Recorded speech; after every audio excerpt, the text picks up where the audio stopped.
David Schwartz revealed Ripple, XRP, and Bitcoin have started fight for leadership. The lawyer of the CEO of Ripple has submitted an application to resign from the position of the company's lawyer. Today, we will tell you why he did it. You can see the current price of XRP on your screens with a daily trading volume of $648,452,340 used. XRP has declined by 3.2 in the last 24 hours. Welcome to the Rich Club channel. Please watch this video to the end, like it, and subscribe to the channel so as not to miss the release of new videos. Also in this video, we will show the lucky winner of Give away free 500 XRP, and maybe it will be you, so watch the video carefully until the end. According to the theory of technical analysis, it is believed that the triangle is a trend continuation figure. However, given that this is a descending triangle, not an ascending one, we can conclude that the probability of the continuation of the uptrend is not very high. If XRP breaks through the red line, then the price is likely to go up again. At the same time, the first target will be the level of 28 cents, the previous peak from August 23.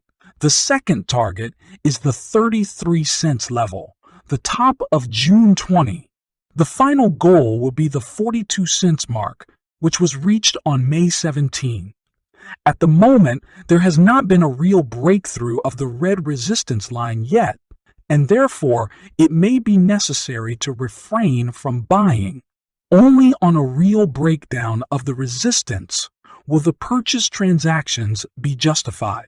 A heated debate on Twitter between Wright, who is known for his statements that he is Satoshi Nakamoto, and David Schwartz, Ripple's chief technical officer, attracted the attention of cryptocurrency supporters.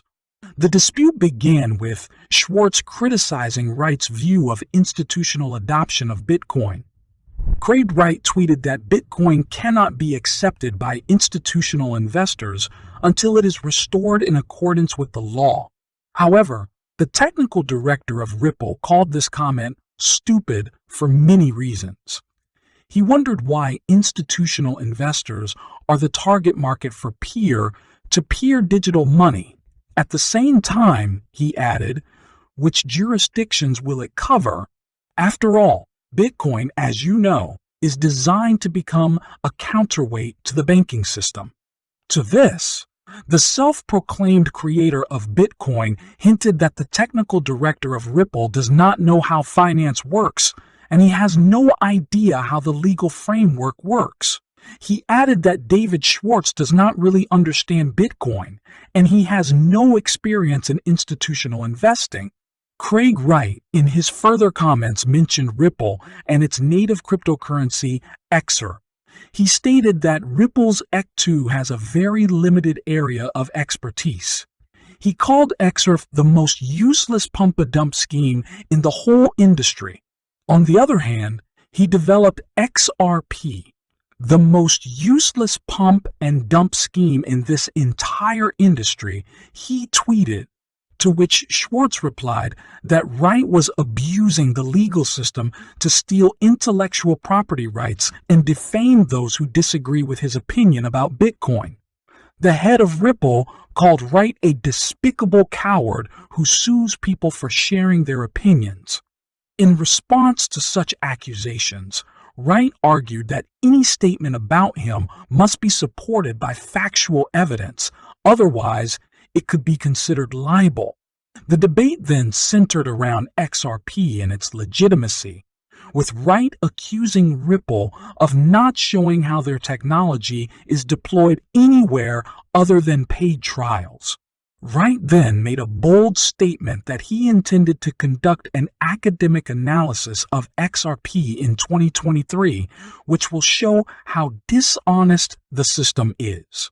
Wright also predicted that Ripple would lose to the U.S. Securities and Exchange Commission. Craig Stephen Wright is an Australian computer scientist and businessman. He has publicly stated that he is the main part of the team that created Bitcoin and the person behind the pseudonym Satoshi Nakamoto. These statements are regarded as false by many media outlets and the cryptocurrency community. The U.S. Securities and Exchange Commission (SEC) believes that the existing rules are suitable for cryptocurrencies. Gary Gensler, chairman of the SEC, argues that the crypto community needs to ensure that companies comply with existing securities laws. The collapse of the FTX exchange has prompted urgent calls in Washington to pass legislation to curb the digital asset industry. Two ex-managers of the FTX cryptocurrency exchange have pleaded guilty to several criminal charges and are cooperating with the federal prosecutor's office. Gary Wang, co-founder of FTX, and Caroline Ellison, CEO of the Alameda Research Hedge Fund, have pleaded guilty to multiple counts of conspiracy and fraud for their involvement in a fraud scheme that led to the bankruptcy of the exchange. In addition, on Wednesday evening, the Securities and Exchange Commission charged the couple with civil fraud. Sam Bankman-Fried, SF, was charged by the U.S. Prosecutor's Office with 8 criminal offenses. In addition, he was sued by the CFC and the SEC. Gary Gensler argues that the pending charges against the FTX exchange serve as an example for the community regarding the need to conduct transactions in accordance with existing securities laws. The collapse of the bankrupt FTX exchange, founded by Sam Bankman-Fried, is a warning to issuers of cryptocurrencies and exchanges not registered with the SEC. Gensler believes that these firms may soon face enforcement measures.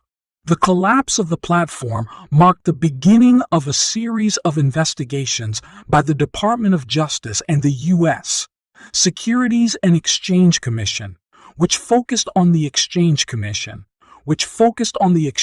channeling funds to Alameda Research, another business co-founded by Gary Gensler said, "Financial history tells you that most of these tokens, native tokens of crypto exchanges, will fail. Will's insiders are selling the idea to the public, while they are potentially fraudulently pumping up stocks. This leads to distorted incentives and exposes the public to an even greater risk that the token will not be properly registered and will not be properly disclosed, as well as will not comply with various provisions of the securities law on combating fraud and manipulation." The chairman of the Securities and Exchange Commission stated that he supports legislation regulating cryptocurrency sectors such as stablecoins. The U.S. securities law is robust and covers most of the activities in the crypto ecosystem, not limited to tokens, but especially including intermediaries in cryptocurrency securities. Satoshi Nakamoto, the mysterious creator of Bitcoin, and the architect of the new digital economy, knew about Ripple 13 years ago, in 2009. This was discussed in a video by Crypto Airy, a well-known blogger in the XRP community. Someone thought I was crazy and asked, "Yike comments, how in the world Satoshi could have talked about a pay-enge Ripple in 2009? Please research Ryan Fugger and Ripple Pay." This opinion was confirmed by Ripple's technical director, David Schwartz. Yeah, Ryan Fugger didn't have the technology to create decentralized assets, so instead he built a decentralized system consisting of multiple centralized assets that could interact. Ripple as a decentralized payment system was invented by Fugger back in 2004 and was called Ripple Pay. Over time, Fugger passed the concept on to Chris Larson and Jed McCaleb, but that's another story. According to Schwartz, Ryan Fugger at that time did not have the technology to create decentralized assets, so he built a peer system consisting of interacting centralized assets. Thank you for watching this video to the end. If you liked it, then don't forget to like and subscribe to the channel so as not to miss the release of new videos.